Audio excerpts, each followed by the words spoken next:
Tinubu could not tell us or show us his real date of birth, his real parents, where he went to school. All of this, the fact that he couldn't show us them, they are real. And the fact that Tinubu is living a fake life, believing in those lies himself, at least whatever Tinubu presented himself to be today is not real. Okay? Now, when Tinubu and his rogues told themselves that they are doing fine, according to that, they are doing well when in the area of security, let's put that. What is real today is that more Nigerians are even more like being killed or kidnapped by the terrorists who are still being paid ransom. That is real. The hunger that is spreading due to hyperinflation, right? The devaluation of your currency, the impact of that on you, including what they call the removal of subsidy, all of those are real. Okay? Now, any other thing that they might kind of be presenting to make them feel like they are doing better, they are not real. Now, Bajabia Mole, who is pretty much like fixated on social media's loss of control on the social media's narrative, is telling himself that maybe if we try to tell people, for example, whenever there are memos like that and their secrets leak to the public, they get angry and they get mad at those who probably released them, who might have released them. They are more concerned than the content of what gets leaked. You see that Bajabia Mole on record, which is also facts, all right, is that it was a lawyer in America that duped, well, maybe duped is a big word, that stole from his own clients and ran back to Nigeria. That is fact. Okay? Other facts that are like driving narratives and conversations, I think that's what I should pick it as, right? Facts, not fake. Okay? Facts is the fact that Tinubu, who happened to be on record with court documents to back them, is well, I don't like I kind of would like to use a former, which was a drug lord, but who knows? We don't have any evidence that he's still not a drug lord, so I'm going to use his present tense. So Tinubu, who was a documented drug lord and believed to still be a drug lord, is also a fact established by courts. All right. So the other fact is that when Tinubu came in, the Nigeria naira, as it was then, right, was 710 naira, and in a space of 9 months, that same naira lost over 80% of its value. That's also fact that drives conversation. That Tinubu removed subsidy unprepared, no plan, no nothing, which has now led to somersault of multiple policies trying to kind of get themselves out of it with no real commitment and even worse results. Those are facts with victims too, all right? The only fake news or other fake news that you will probably relate with is that these guys are telling themselves, okay, that whatever you are feeling in Nigeria, the rest of the world is feeling the same thing. That is not true. And those are the kind of narratives that these rogues want to continue to drive and push. I'll show you something. One minister alone, just one single minister alone, the Minister of Interior, all right? And that is the Olubunmi Ojo guy, right? This guy alone is paying 48 individuals to be pushing propaganda on his behalf. All those stories about this passport this, passport that, no bribery, no queue, no kiniko. This guy alone. So when they mentioned him that it was his company was fingered among those who collected money from Better Edu. You see, all these guys are Nigerians, so home and abroad, though. Some of them are abroad, some of them are in Nigeria. You see, all of this, they are paid by Olubunmi Ojo, to be propagating that, he's the best, he's the most hardworking. Tinubu must not let anybody sack him. Nigeria is looking good and all of that. Now, if one person has 48 vuvuzelas that he is paying from inside his own office, imagine the numbers of vuvuzelas for Gbajabiamila, vuvuzelas for other 47 criminals. Even Better Edu has vuvuzelas. Gbajabiamila would not want us to talk about that leaked memo where Tinubu approved 3.2 billion naira to just about 6 people, and the money was paid into their private accounts as consultancy money in October 2023. Memos like that are not fake news. But they are angry that they are not officially released by them. So if they get out there and they get into the hands of people like me, I may not understand the damages I am going to cause to them. Baba, shey if I release the documents of their looting, let's be honest too. Since the time you don't see leaked documents, have you ever seen any riots or any revolution in any part of Nigeria? And they are saying because somebody in call stole $2.1 billion. Have you ever seen that on record? But these guys are like, that's top secret. If you go and release the stealing documents, do you know the damages it will cause, Mayegun? Okay, if you don't know the damages this will cause to the people, you are going to release their identity, their details for looting or for conspiring with terrorists, for sponsoring terrorism, collecting ransom. If I see documents like that, I will release them without a blink. Before I even call my lawyers, I will release them. Of course now, because most of them, when you see them, what thing you go do? Nigerians, what have you ever done?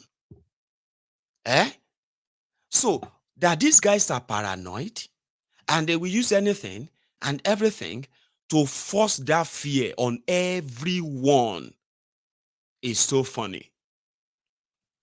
Gbajabiamila will not want us to talk about all these lootings because his own office was the one who minuted on that memo that if Tinubu should pay out 3.2 billion to 6 people. The following month, Olubunmi Ojo, in November, Baba, they collected another 1 point something billion. The company linked to him, which you remember the whole saga around it, Abi, collected over 500 million naira from that money.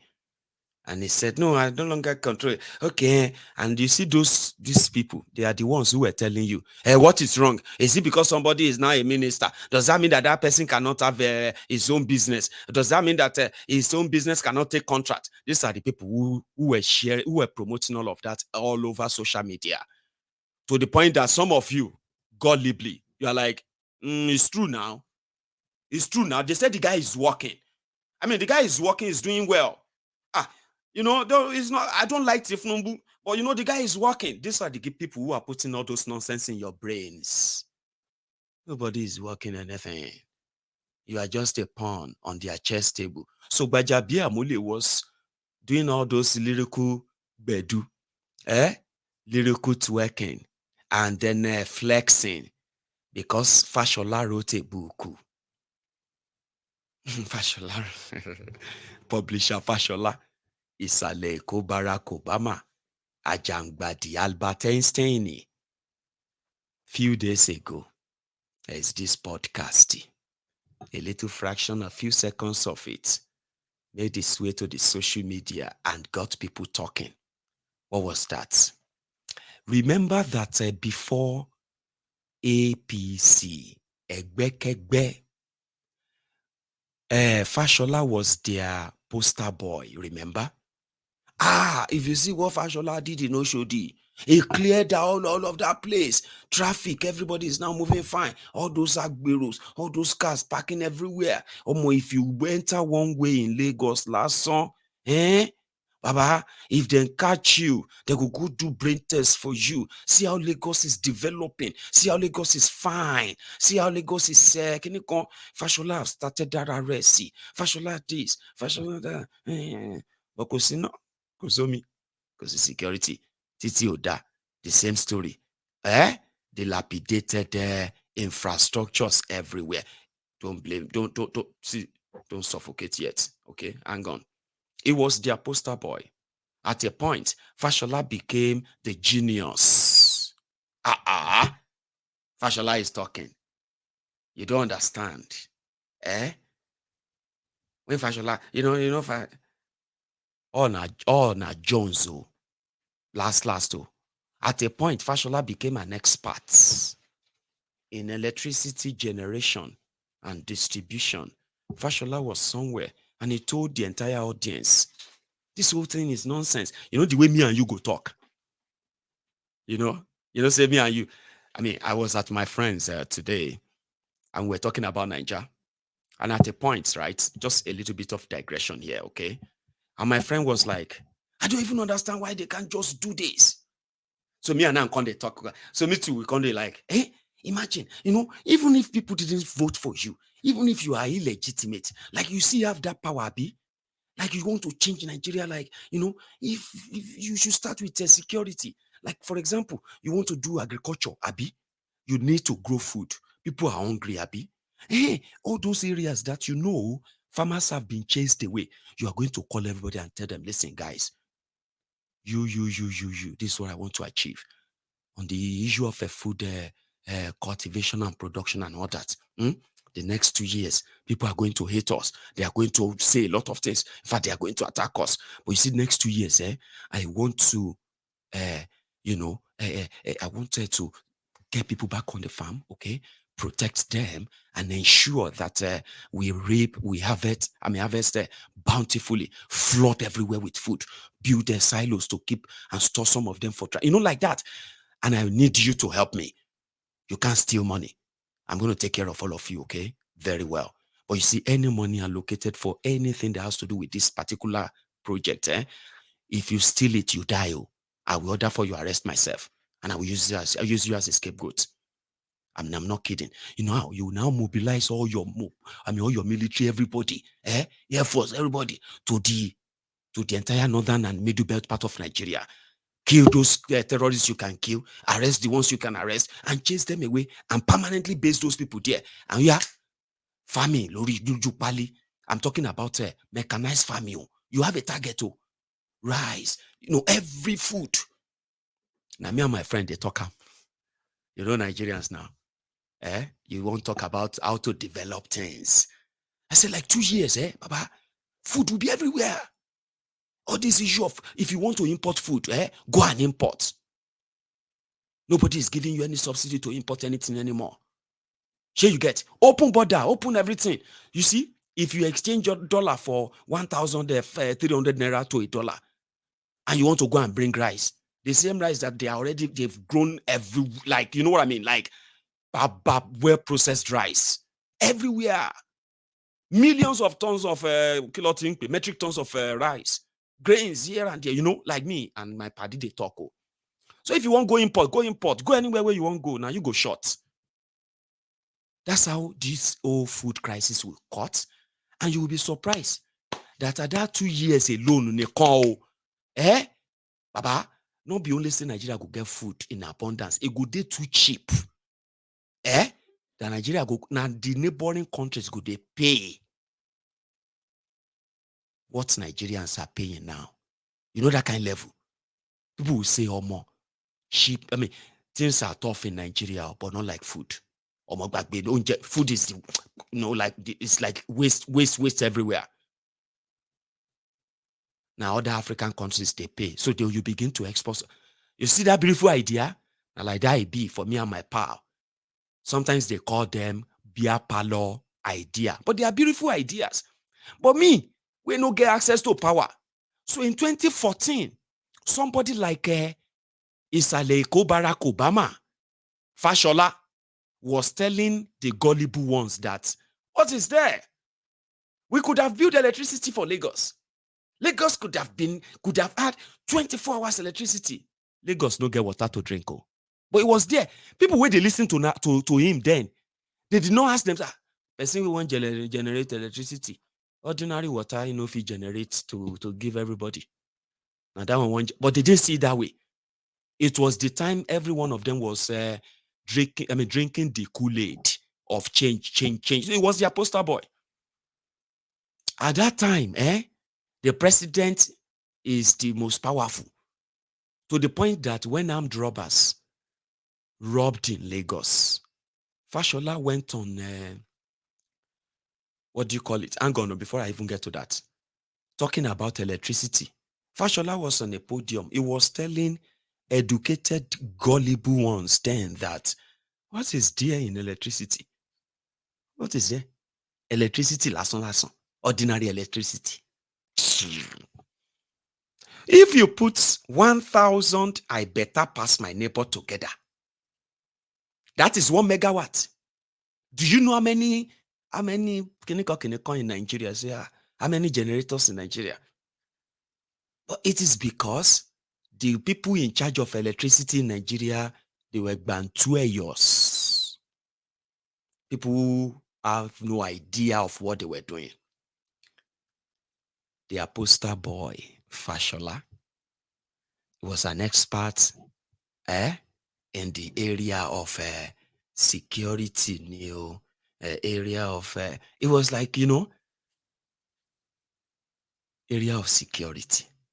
In Lagos State alone, they have, at the time, they had about 17,000 policemen in Lagos State alone.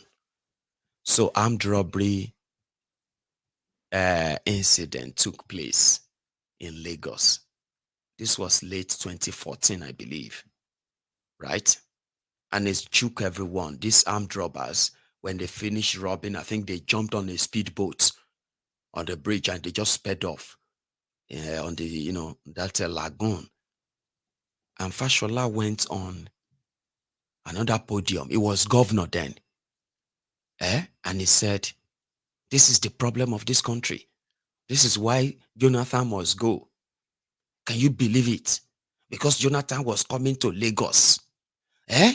Jonathan now directed that all of the 17,000 policemen in Lagos, they directed all of them to go and provide security for president. Abba. This was at the time. Nobody saw it that way. They were just like, can you imagine? Can you imagine?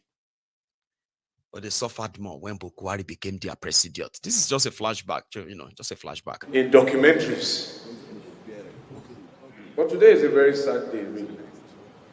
Because this afternoon, we lost 3 policemen in a robbery in Lekki. And it was the first of its type in a very long time.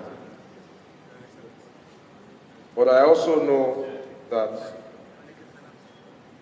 perhaps what would have been, but it was sad to see all our security personnel, all our security vehicles deployed to protect one man. All the vehicles we bought for the police were stationed to receive the president in Lagos, while the citizens were left vulnerable. Those policemen have children, and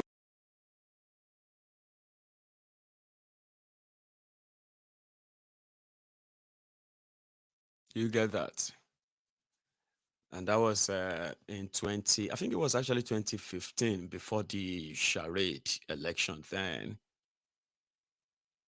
But Today, the president is like you're asking for too much. Tinubu is not a magician. If you don't have electricity, if you can't pay your bills, if the economy is hard, if you are expecting them to reduce the prices of food and all of that, are you not asking for too much? Like, I mean, doesn't have such power. I will say something after this. It's a short clip, tiny one. Here. Are we expecting too much from the president?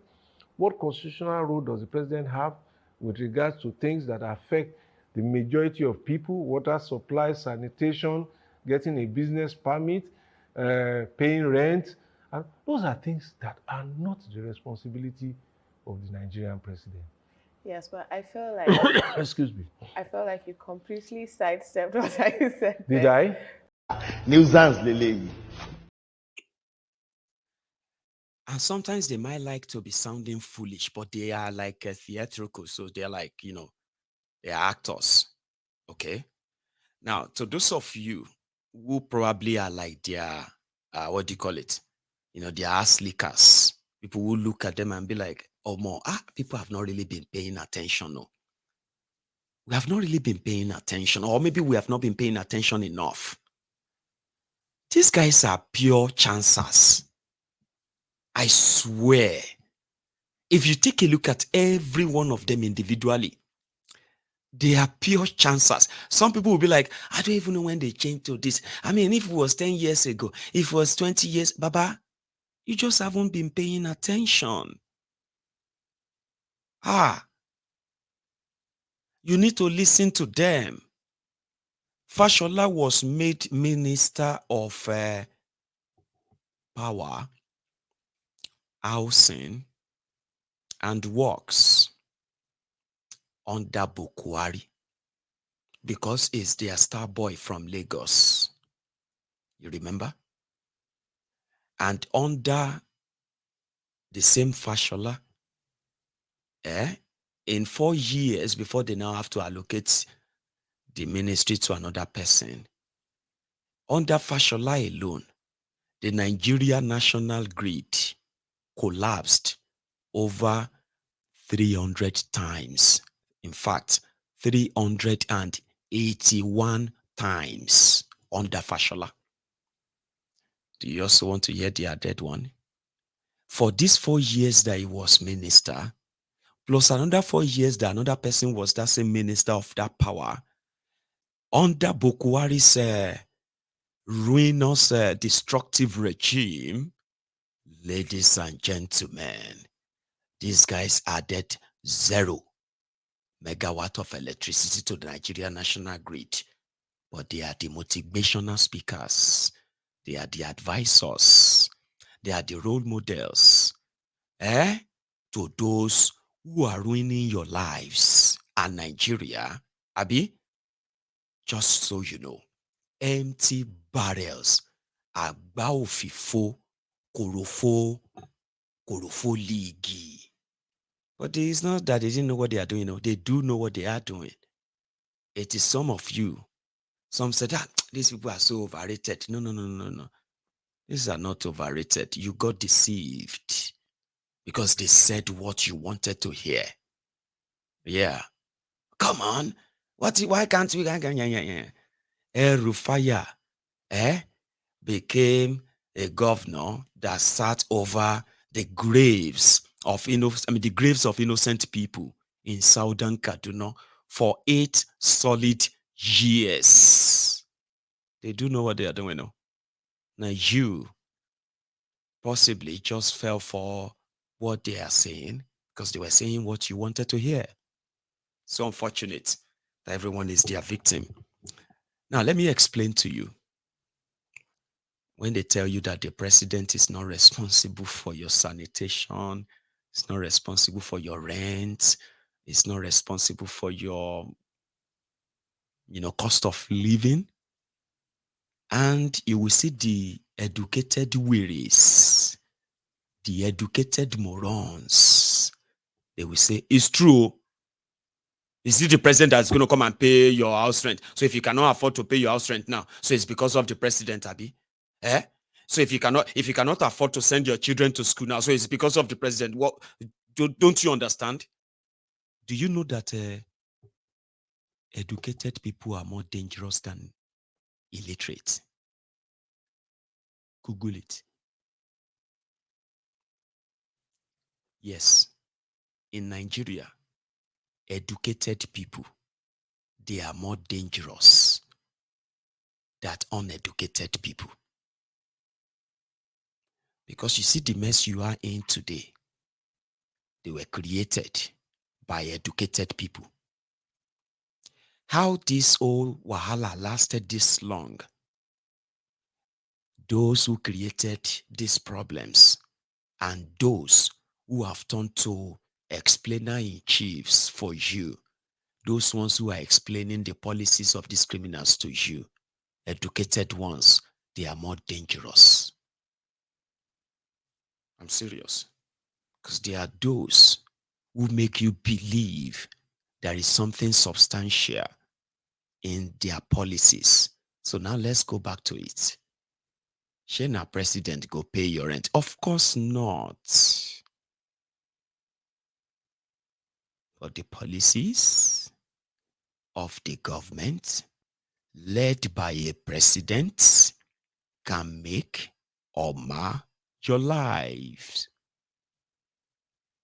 When they say they are making monetary policies, listen to this. And in their monetary policies, your business have to pack up. A lot of you will have to lose your jobs.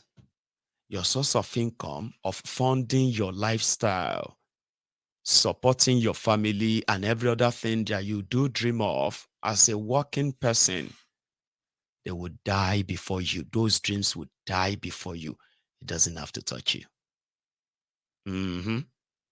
When your president or the government of your country, led by your president, decided to make a policy that pardons terrorists while Nigerians are being held hostage and trillions of your money is being frittered away in ransom to these terrorists, the same government that swore to keep you safe and protect you decided in their own wisdom to catch and release terrorists because they have repented, putting your lives in danger again, your communities, your businesses, your families.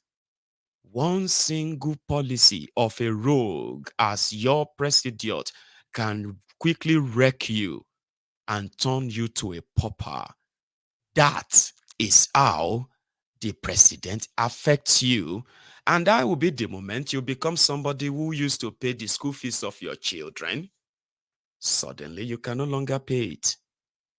You are able to actually fund and pay for your own health care. Suddenly, you are no longer able to pay for it. You were able to ferry yourself to and fro in your car. Suddenly, you are unable to anymore. The economy is biting so hard. You are considering leaving the country before you lose it all. I mean, just one single individual and the policies that he represents.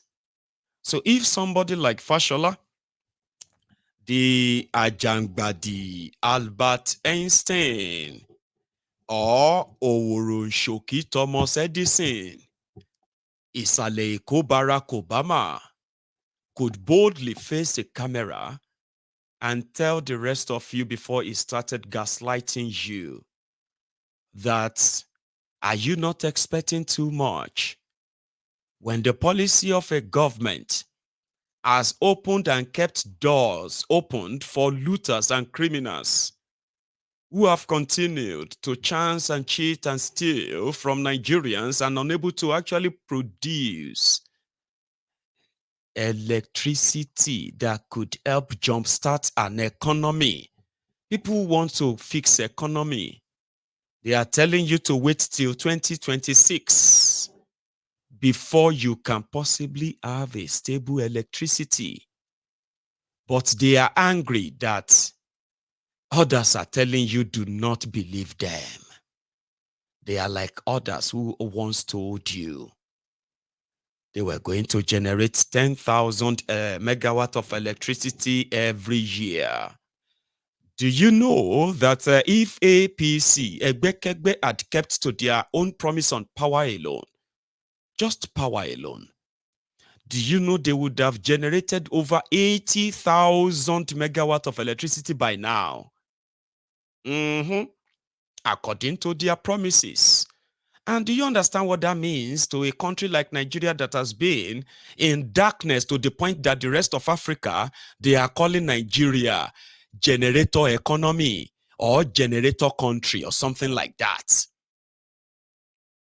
Do you understand what it means to promise and fulfill your promise? Then promise and fail. All promises cancelled. APC, Egbekegbe, never contributed anything that could have made your life better, so that paying your bills, which is not the responsibility of any president, of course, will never have been any responsibility of any president, of course. But they took that away from you by destroying the economy, wreck you. They touch you without touching you. You understand what that means? They are picking your pocket without even touching your pockets. This is how, talking about that, 80,000 megawatt of electricity distributed. Everybody will become businessmen and women. Just like everybody is becoming food vendors today in Nigeria. It seems to be the only business that you can do for 6 months and then you pack up. Because these days, do not even dare to go and borrow money to start any business in Tinubunomics economy. And I don't want to possibly report that you are one of those who have kind of like, you know what, Mayegun was right. I'm wasting my time here. Maybe I should quickly end it. That's not what I meant. Oh, don't end your life. Oh, and don't do things that will make you end your life. Maloyawo she business. Oh, Maloyawo gamble. Oh, all of them, you will come back last, to that stage of being suicidal. And I don't think those who already want you dead or kill you, everything they are doing today in Nigeria and their policies is to kill you. People are dying. You know that. Don't help them by getting yourselves in more trouble or borrowing money to do any business right now. I'm just saying, people, I gave somebody money, and I think it was about May, more than 6 months ago now, Sha. This should be about 9 months. It was when Kolu was sworn in. So I managed to scrabble some money together and I gave to this individual because she told me, see, Uncle Mayegun, the only business that anybody can do in this country to that will last is food business. I was like, yeah, it's always been like that because people go eat, people go chop. So I was like, anything you can do for me to help me and all of that. I was like, okay, we'll see how much is the bag of rice. And she told me it was 38,000 naira. I was like, okay, 38,000. So what about other things like, you know what I mean? We shall put money together, money that will start with one bag of rice, one bag of a big bag of semo, big bag of this or that. Shall go do that. So business was fine for the first month. And then, it was also the time they removed subsidy, okay? And things started changing and all of that. I didn't expect this lady to come back and tell me that, Uncle Mayegun, I'm sorry. I just want to tell you that, thank you so much for everything you did and all of that. But just so you know, I don't want you to be disappointed in me. I just want you to know that we have decided to eat the rest of the bag of rice, sir. Kilo mean, why would you eat the rest of the bag of rice? You've just been like 3 months into it. Is that the same bag of rice or another one? It was like the last few weeks, I've only been able to buy half bag. But since we realized that the way things are going, even us where they sell food, we will likely not be able to eat from the food. So, and I don't want you to be disappointed in me, okay? The business has failed. So, and I will never ask you for anything again. Thank you, sir. I was like, what are you talking about? Person where they sell pure water. That one was, that was. I mean, I they give people like I do give people support too. My only two way, because it's pretty much like an experimentation for me. If I was in Nigeria, these people will say I do blood. I mean, what do you call it? I do money ritual. That any money where I give them to do business, they succeed. And it's not me. You need to pay attention to what you are doing, because when you can no longer afford to buy your supply, so how can you serve your customers? If you go to market and you can no longer buy fish, you can no longer buy meat, and you can no longer afford this or that again, and when you manage to even try and get some of them, your customers can no longer afford to buy and eat belly full anymore. Some of them are beginning to avoid you. So last, what would you do? You know, go eat the rest, or you won't make it waste. You go cook again, may nobody buy, and then you go waste. So if I was in Nigeria, they would think I did a money ritual, because now me, they give them blood money. We not allow their business to succeed. A lot of people have helped people, and you have joined them to say it was probably blood money. Everyone that man gave money to, they never succeeded. I gave money to somebody in October. They wanted to start selling pure water. And in Nigeria, when I was growing up, they said, even if you do any business, succeed, go they sell pure water. Person where they sell water, no, they short. The long story short, this January, that one finally I just saw that on Facebook. Ileri Oluwa lo ma share. The end of Guinea is not the end of man. Kilo happen. I saw your post on Facebook. End of business is not the end of man. End of Guinea is not the end of life. Kilo happen. Better dream, bigger me 2024.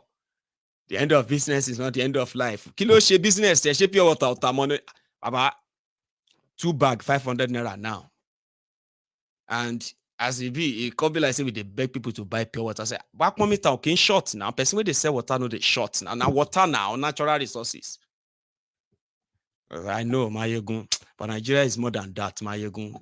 It can't be like everything just be like. So the bottom line of what I am saying, or why I am saying all of this to you, is that the policies, the actions, the decisions of one man and his team of incompetent rogues can turn your life upside down. Baba, before Bokuwari, people will get jobs, that they print shirts, that they share shirts, they shout change. People will get job. Different offices, so all over Nigeria, they were shouting change. They were making different things. People will get job. They drag person will be jobless man. Bokuwari, Baba, out of all of the military personnel in Nigeria, Baba, people were Bokuwari's mates when they mentioned their names. For example, now if you want to mention Obasanjo's name, you say Oba Olusegun Obankparo, GCFR, because he was, president. GCFR, MFR, DMR, TTP, ONM, GSM, MTN, DTB, all those titles, Baba na from military examinations, I swear. The same way a lot of you know about quota system in Nigeria, where a cutoff mark for you to jump cutoff mark for you from southern Nigeria, we start from 200, 250. And inside that same Nigeria, the cutoff mark for them in northern Nigeria are 2 or 3. And at the same university they go. They do them in military too. Bokuwari failed all examinations. Military professional examination, he failed everything. Until he decided to overthrow a democratically elected government in Nigeria. And he just gave himself the title GCFR. If I fail all exams, please, I don't go fail this school. GCFR. He started calling himself GCFR. That's the only title he has. Nothing else. That person will be say, when they release him from prison, when Babangida released him in 1980 or so, 30 months, no? In 1987. Because say, hey, Malam, K, we don't want you to be jobless. take this 150 cows. They open shop for them. They open farm for them. Baba, that's in 1988, 1987, 1997, 10 years. 2007, 20 years. 2015, 28 years. The cows no born. They no add to the family. I mean, this guy was living off the pension salary as a former president who spent,